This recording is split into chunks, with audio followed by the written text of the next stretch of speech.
Hello, universe. Welcome to the most spectacular wrestling podcast you will find on the internet. You are listening to Tag Me In, bro. I'm Joe Tantillo, and as always, I'm seated next to my terrific co-host, Taryn O'Connor. Say hi to the people, Taryn. Hi to the people, Taryn. If you're new to the show, the format is simple. Each week, we discuss all the magnificent moments, turbulent times, and stunning surprises that professional wrestling has to offer. So turn your radio up and your opinions down, because we've got some hot tags coming up NXT, which means next. Give me a hell yeah!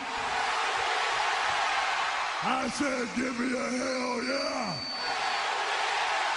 Oh hell yeah, universe, it's the first episode of Raw post-Superstar Shakeup, and it was But nevertheless, we always enjoy talking online with you guys about the episode, instant reactions, things like that. So we had fun, even though the episode wasn't that great. But we're going to be talking all about it. We got a lot going on here today. Let me tell you, it has been sunny weather in Buffalo, New York. I am Joe Tantillo here with you guys, as always, representing the Red Brand Monday Night Raw. We got a big announcement coming later in the show that we will get to, and something I'm very excited about. It's going to involve you guys, the fans, and it's going to be some new content coming from Tag Me In Bro and from Taryn and myself. What else we got going on? The Greatest Royal Rumble is this week. You can expect a predictions episode to drop on Thursday, so keep an eye out for that. And a lot of other fun stuff happening as well. Avengers of Infinity War premieres this week. It's the NFL Draft. You got the NHL and the NBA playoffs going on. And like I said, it's spring and it's been great weather, so you really can't complain. Lots to love right now. And you know what we've been loving is the reviews that you guys have been leaving us on iTunes. You know, we've been asking specifically for you guys to go on and leave a 5-star review if you like the show, because it really, really helps us, and iTunes treats you better as a podcast and gives you preferential placement and spotlights and things like that if you have a 5-star review. So we've been asking you guys to go on, and I just want to read a couple of these out here to give credit to those who have actually done this for us, because we appreciate it hugely. So, Spees22 wrote, a fun listen from knowledgeable wrestling fans, particularly refreshing to hear a female perspective, and Taryn does a great job providing it. Well worth your time. Fodrod said, if you like wrestling or just like a top-notch quality podcast, give them a listen. You won't be disappointed. Not Banff said, Joe and Taryn host an engaging wrestling podcast. They are both a lot of fun to listen to, and they do excellent work covering both WWE Raw and WWE SmackDown Live each week. They not only cover each show's going on, but they include 3 stars for each program to determine who the MVPs were every night. They're both funny and dynamic and very reasonable with their opinions, and the shows are a great digestible length. I've thoroughly enjoyed this show after having just gotten into it, and will absolutely continue listening to them. Top tier recommendation. So really, thank you to all of you who have gone on and written such kind words. We really, really appreciate it. And if you haven't gone on yet and you enjoy the show, please do, and there's a chance we'll read out your review here on the show and give you a live shout out. Thank you. Again, we sincerely appreciate it. Man, one other thing. Last night, I tweeted out that because Rhonda didn't show up till late, and I said, oh, look at that, she's not showing up again. So much for being a full-time superstar, which was pretty much half joke, half serious because of her not showing up initially when they had said she was going to be a full-time superstar. But let me tell you, and I was wrong. She did show up. Put that out there. But man, you guys went after me. You love to go after someone who makes a wrong prediction on Twitter. So, I'm going to try to prevent foot and mouth disease next time and wait until the show's actually over until I call anything. Though, in my defense, it was about 11 o'clock, and I really did think it was over. But, hey, that's on me. My bad. I apologize. Apologies to Rhonda. I am a big fan of her, so it really wasn't an attack on her by her merch. But anyway, moving on. Good to know that when we slip up, you guys let us have it, but we'll always admit our mistakes because you got to stay humble. And like I always say, it should be fun, and we're not claiming to be experts. We're just fans like you guys. We just love the show, trying to make predictions here and there. Sometimes they go wrong, sometimes they go right. But hey, that's life. But folks, you don't want to miss out on 1 second of Tag Me In Bro content. So go on Twitter right now and follow us at Tag Me In Bro. You can join our community of over 3,500 followers. It's really been bumping lately, and we're really, really enjoying the discussion and debates that we've had on there with you guys. It's really been exceptional. Now, I hope everyone is excited for the show because it's about to go down in a big way. Today, tomorrow, and every day, we are talking wrestling. First things first, we'll cover the Raw Rundown, where we'll give you our analysis of the most important bits of last night's show. After that, we've got our Height of the People segment, where we engage the audience to find out more about your views on who will win at the Greatest Royal Rumble. After that, we'll spin to the Indie Corner. Then we move on to our main event, where we'll be talking about the question on everyone's mind this week. And then we close out the night with our Stars of the Night. And the question on everyone's mind this week is, what's on the fans' minds? We'll be answering some of your questions from Twitter, but we'll be talking much more about that in the main event. But first, let's get to the Raw Rundown. Woo!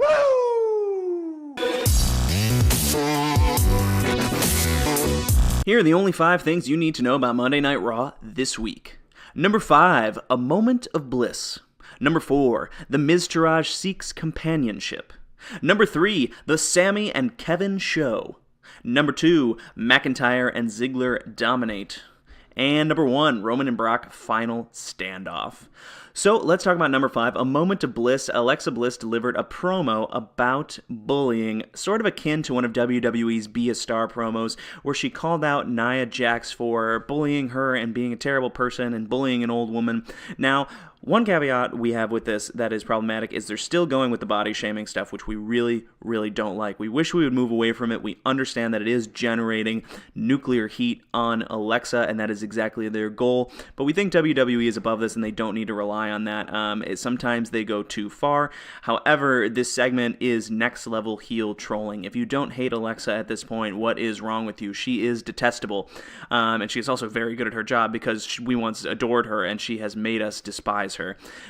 So this was a segment to watch. If you haven't seen it, definitely go online to WWE.com or on their YouTube channel. Check out this segment. It'll make you loathe Alexa and love Nia even more, setting up for their future rematch, which I'm sure Nia will win. Number 4, The Miztourage seeks companionship. The Miztourage, no longer with The Miz, Bo Dallas, and Curtis Axel, sought out the companionship of Seth Rollins, asking if perhaps they could be the new Shield, and were turned down. Sought out the companionship of the Balor Club, asking perhaps if they could be the new Good Brothers, and were turned down. And these guys are kind of face now, which was interesting, and then they had a match with Balor and Rollins and lost. But I'm interested to see where these guys could go. Bo Dallas is a former NXT champion. Curtis Axel, obviously the son of Mr. Perfect, former Intercontinental champion. A lot of potential here and kind of lovable as faces now. Somebody on Twitter said maybe they end up with Elias, which could be interesting, but I don't think Elias needs an entourage. I think we might just see these guys head out on their own and maybe do their own thing in the tag division, maybe get a little comedy face run going. Who knows? But I wouldn't mind it. They're very entertaining right now, and they did good work with the Miztourage, and they've certainly earned some major screen time, or at least to keep the amount of screen time they were getting while the Miz was around, even though he did the bulk of the work. But hey, they played their part. They played it well. Let's reward them a little bit, right? Number 3, the Sami and Kevin show. Monday Night Raw is now the Sami and Kevin show. They hosted Kurt Angle, insulting him a little bit. I tweeted, I hope that this builds to Sami and Kevin versus Kurt Angle and Jason Jordan in the future, which I think would be an excellent match, maybe at SummerSlam. Hopefully JJ will be back by then, or maybe at Survivor Series. I don't know. It depends on the timeline. But could be a good feud. I don't want them stuck in this constantly feuding with general managers forever, but I would love to see Kevin Owens and Sami Zayn wrestle Kurt Angle and Jason Jordan, so I'm going to be a little selfish on this one. They ended up wrestling Braun Strowman and Bobby Lashley later in the night, where they lost. Braun Strowman is freakishly over. The Get These Hands chants were thunderous. It's almost as thunderous as when the Yes chants started building up, so maybe we'll see Braun continue to get elevated, but he is crazy popular right now, and hopefully they'll put the title on him sometime soon. Number 2, Drew McIntyre and Dolph Ziggler dominate. These two are the tag team to watch and the people to watch on Monday Night Raw right now, in my humble opinion. Drew McIntyre said, or Dolph Ziggler said rather, after their match that they aren't here to steal the show, that they are the show, and we could not agree more. The zigzag with the Claymore kick combination tag team finisher looks absolutely deadly. They destroyed the Ascension, who are still at jobber status, and they look like they're going to go on an absolute tear.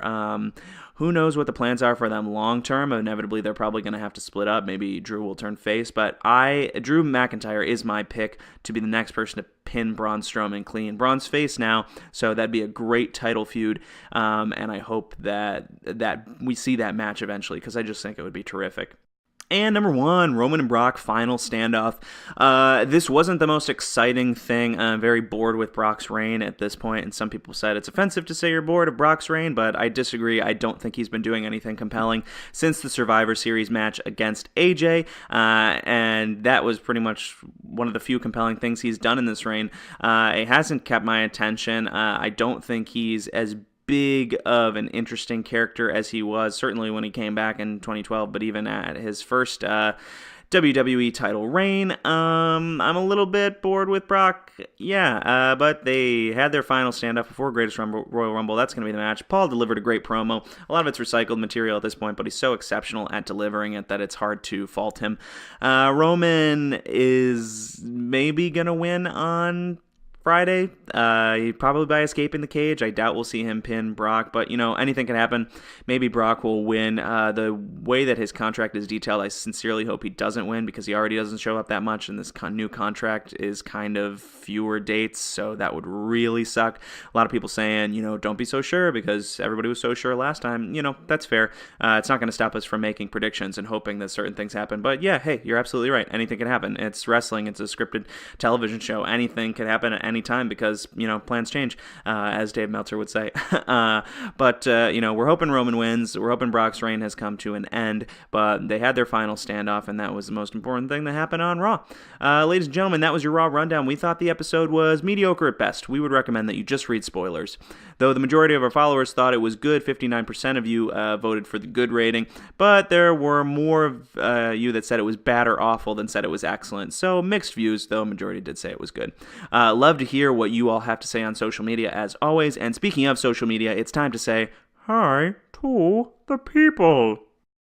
This week on Hi to the People, we want to know your thoughts on who is going to win at the Greatest Royal Rumble. We'll be running a Twitter poll for the next 72 hours and discussing the results here on our show next week. So let us know exactly what you think about. There's a special caveat to the Hi to the People segment this week, and it will actually have to do with the big announcement, which we are going to make right now. Unfortunately, so I'll start this off with a bit of bad news. Unfortunately, because of work and life and things like that, Taryn and I probably aren't going to be able to appear on the same show anymore. We'd like to still try and get together on pay-per-views or try to do something where one person phones in, but just with different work schedules and different plans. Right now, it's not going to be a possibility, which is really unfortunate because we love chatting about wrestling with each other and with you guys. But the show is going to continue with the format that it has been, where I am going to continue representing the red brand Monday Night Raw, and Taryn is going to continue representing the blue brand SmackDown Live. But because we're not necessarily going to be doing it together anymore, we thought it would be fun to start a little friendly rivalry and start to develop a little bit more of a competition between the two shows. And perhaps the fans will start to take sides. Maybe they will, maybe they won't. No, just kidding. You won't be able to take sides because you guys are going to be involved in this rivalry as well, which is the really exciting part. So here's what's going to happen. Tara and I will be forming our own factions, mine representing Monday Night Raw and this show, and Taryn's representing her show and SmackDown Live, and often we'll bring on guests to participate and be members of our factions. Taryn will frequently bring on her boyfriend, Tommy. I'll bring on my real-life bro, John. And the factions will have competitions, especially around pay-per-views, mostly with respect to predictions. So the faction that gets the most predictions correct with pay-per-views will hold the Tag Me In Bro Championship. And the Tag Me In Bro Championship is not a physical belt, but a metaphorical one, though probably will become physical in the near future. Here's the twist. The fans will also have their own faction, and you guys will make your predictions by voting in the polls, and whoever wins the poll with a majority of the vote will be the fans' official selection. So the fans can actually beat us in the prediction series and claim the Tag Me In Bro Championship. So Taryn will be making her predictions later this week with Tommy, and I will be making mine later this week as well with John. So it'll be my faction versus her faction versus the fans faction, and we'll be announcing the names of those factions and some cool graphics and stuff when the prediction show drops. But it should be really exciting. We're really thrilled. It's going to be a lot more fun keeping score and keeping a more permanent record of who's winning and who's losing. And the way this is going to work as well is each member of each faction will make their predictions, and then you get a point for each person who's right. So not only will we have internal competition within the faction, but we'll have the external competition of faction versus fans. So as always, you can vote on Twitter by tweeting at us and using the hashtag #HotTag, or email us at tagmeinbro@gmail.com to share your opinion and maybe have your thoughts read out on the show. Every week we'll read out some of our favorite responses. And for those of you who want to get really involved in the prediction series, including voting in each of the polls and being a part of that fan faction, if during pay-per-views, when we tweet out our full prediction scorecard and keep the updates going, if you want to tweet all of your predictions so that you can, have your very personal opinion be kept along with the rest of the scorecard, just tweet it at us in that scorecard thread, and that way we'll see what you guys picked, and we can keep track if some of you want to get really competitive. And we'll always be kind of keeping everyone up to date on who's in first, who's in second, etc. on the podcast. Now let's talk about the results of last week's topic. Last week on Hunt of the People, we asked you who was the best Raw acquisition in the Superstar Shakeup. The winner of the poll was Drew McIntyre with 56% of the vote. Kevin Owens was a close second with 25%. Bobby Roode took 16%, and Ruby Riott only took 3%. There were a couple really outspoken Kevin Owens fans who insisted that he was absolutely the best of the best of the best. But Drew McIntyre fans, you won the day. He won this poll handedly. So that was terrific. Thank you for voting. Looking forward to see what you guys have to say about the polls this week and your predictions for the Greatest Royal Rumble. We're really excited about this new face-off. Remember, it's going to be Joe's faction versus Taryn's faction versus the fans' faction, and we will be keeping score. So you guys have your chance to prove that your predictive power is better than ours, and we'll try to keep up and compete with each other and compete with ourselves. It's going to be a lot of fun, and we're super, super excited about it.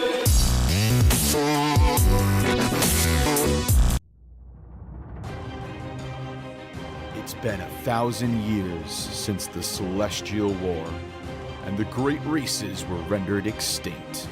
1,000 years since the establishment of the Decladine Empire, and peace came over Pylus.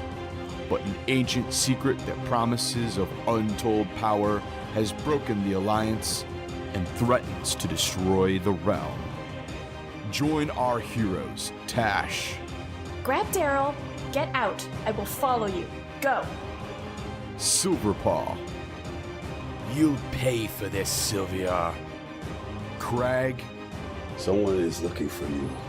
The name Tash mean anything to you? and Bagger, Let's get dangerous.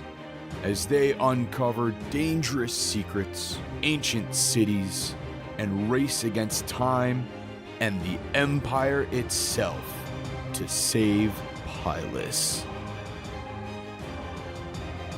Download The Stranger Lands now, before it's too late.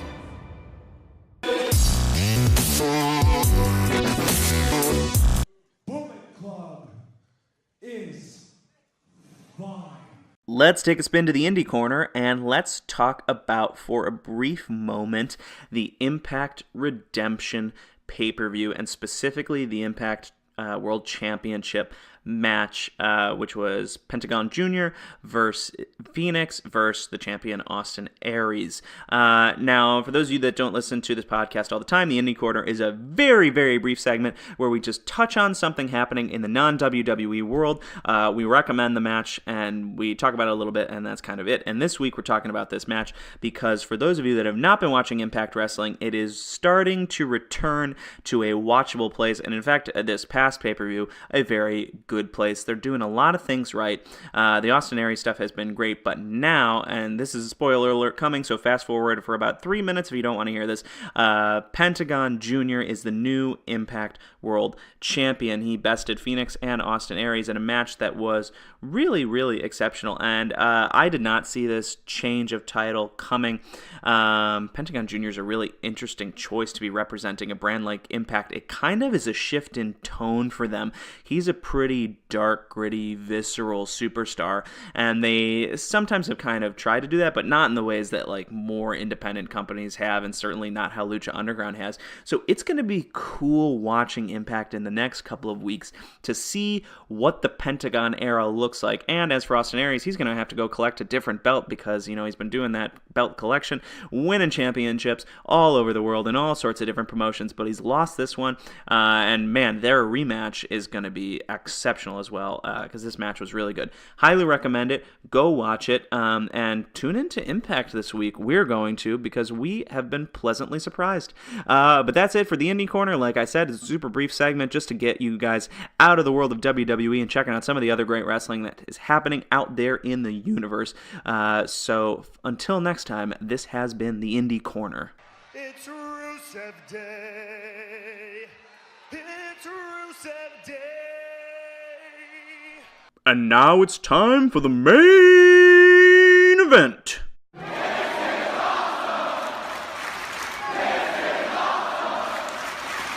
In the main event today, we're talking about a few questions that you guys submitted to us on Twitter.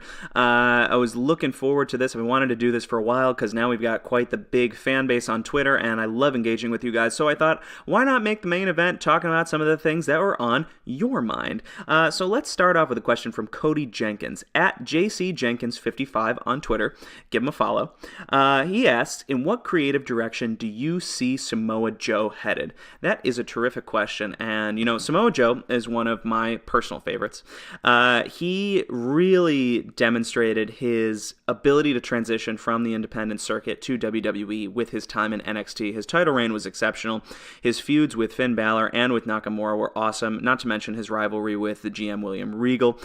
Regal, bring me my title or bring me Nakamura. That was my very poor Samoa Joe impression. But his promo ability is through the roof. His vocabulary, his ability to change it up, his intensity, all of them are great. And actually, his promos have been just getting more and more intense, which I didn't even think is possible. The move to SmackDown Live with him, I think, is really important. And from what I can guess, Roman Reigns is going to win the Universal title sooner or later, and the truth is, once he wins that title, he's going to hold it for some time because of the lengthy build it's taken him to get to that championship.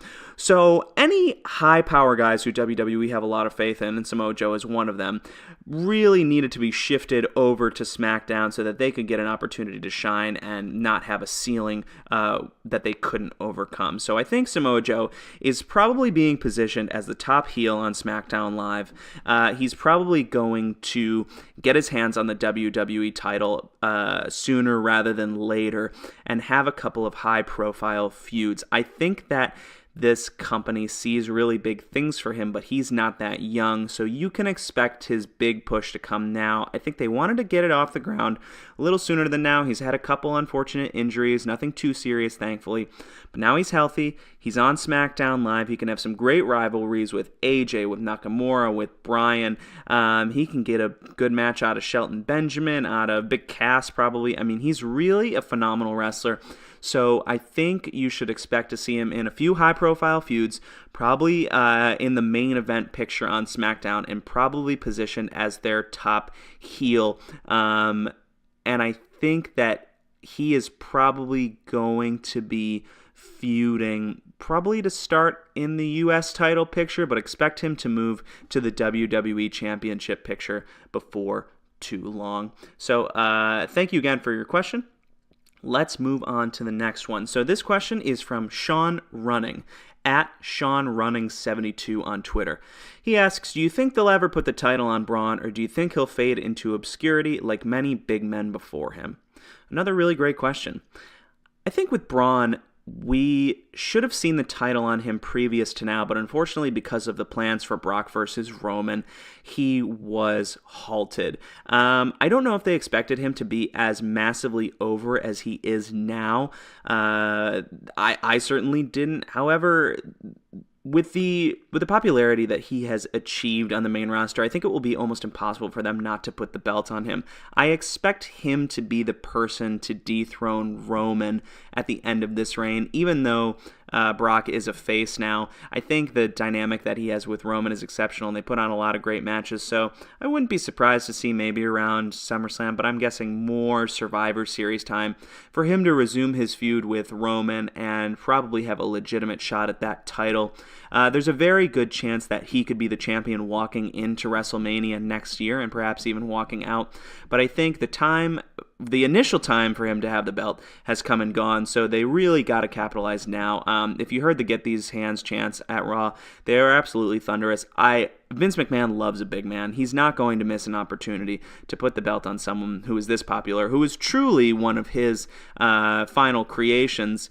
So to answer your question, yes, I do think they will put the title on Braun. I think we will see it this year. My guess is probably around the time of Survivor Series. Thank you for that question, Sean. Our next question is from the Brocast podcast on Twitter. These guys are great. If you haven't listened to the Brocast, definitely go check them out. Friends of ours on Twitter. They ask, what's your thoughts on the talent being signed for All In 2018? Our thoughts on this one are pretty simple. It's great. They've signed some exceptional people to the show, and I think it's going to be fantastic. I'm really, really excited about it. Would love to be able to get the money together to be able to afford to fly and see this thing, and also the time, depending on schedule with work and school. But, this is a brilliant idea. I think it's going to be one of the better indie shows of all time, possibly. It's a cool concept to do this 10,000 seat show, and everybody wants to be involved with this. And I think the secret hope of everyone is that CM Punk is going to somehow end up at this show, which for me, if they can pull that off, would be absolutely colossal. But they know exactly what they're doing. I think they're getting everyone they can who didn't have a prior engagement, and I love that the banter with stuff like Cody and Flip Gordon on Twitter saying that he's really not going to side him. I'm sure that Flip will be on the show amongst all these other great talents. But it's gonna be a really great show. So thanks to Brocast for that question, and expect more big talents to be signed before the show match card is finally decided. And the final question today, it is from Steve Signor. I hope I'm pronouncing that correctly, at Steve Signor on Twitter. He asks, are you tired of the Bayley-Sasha saga? Well, Steve, my answer for you is no, I'm not. I am, however, tired of the extremely slow build to the Bayley-Sasha saga. Now, it was one of my favorite sagas in NXT. Without a doubt, it is the rivalry that got me heavily invested in women's wrestling. I was always interested in the women's wrestling, but it was until that rivalry that I really saw how exceptional it can be and that it can be a main event type thing. And that they were finally giving it a main event chance, which is excellent. Now, this saga, I was really hoping it would go off at WrestleMania. I think it's going to be at WrestleMania next year. It does not need the title. I would like to see the title involved because I believe that they deserve it. I believe that Sasha and Bayley, regardless of what your personal opinions are on them, are two of the most talented wrestlers in the entire company, not just in the women's division. And I think that these two deserve a long feud. Now, the problem that I have with the current feud is that it really hasn't gotten going yet. They're doing a slow burn, but we all know that it's coming. I think they're trying to make us guess, is Bayley going to turn heel? Is Sasha going to turn heel? And then, it'll be kind of a surprise either way when they finally pull the trigger. But I'm ready for it to happen. I'm ready for them to have a long series of matches. They can have a match at every pay-per-view for the rest of the year and trade wins for all that I care. They have great in-ring chemistry, and I'd like to see this feud come to a head and finally get going so we can actually see some real wrestling and not just the nonsense teasing that we've had. So again, thank you for your question. That's the main event wrapped up for today. Those were a lot of really great questions. I loved this. I think I might start doing this maybe once a month, or I'll trade off with Tara and let her do it sometimes, and then I'll do it other times because it's really cool to interact with you guys, and you have great questions, and it's fun discussing the topics with you. So hope you enjoyed that segment. And let's move on to our Stars of the Night.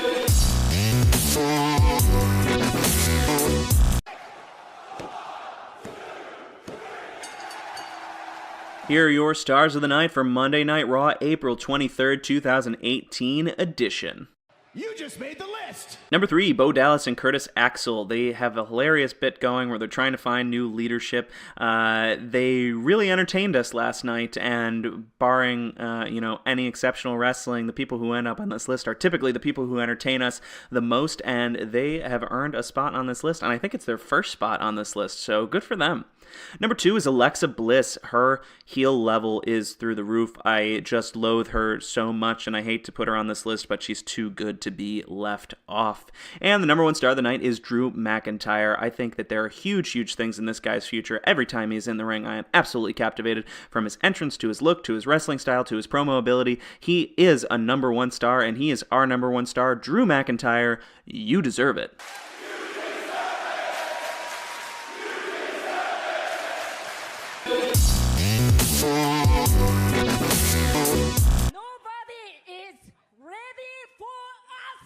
Well, that will do it for us here at Tag Me In Bro. Be sure to follow us on Twitter at Tag Me In Bro and on Instagram, Wrestling Fashion, and subscribe to the podcast on iTunes or Podbean or Google Play or wherever podcasts are found. We're also on YouTube now, so if you prefer listening on YouTube, you can do that. Be sure to vote in all of our prediction series, because you guys will be teaming up to compete against the Joe faction and the Taryn faction, names to be announced soon, but I don't want to spoil it now, so look out for that prediction episode. As always, we're eager to hear your thoughts, comments, questions, answers, so please let us know what you liked, what you hated, and what you could give a damn about. I have been Joe Tantillo. Thank you for listening to Tag Me In Bro. It has been an absolute pleasure talking to you guys today, and we will see you tomorrow for SmackDown Live. Taryn O'Connor will be there as always. Goodbye, universe.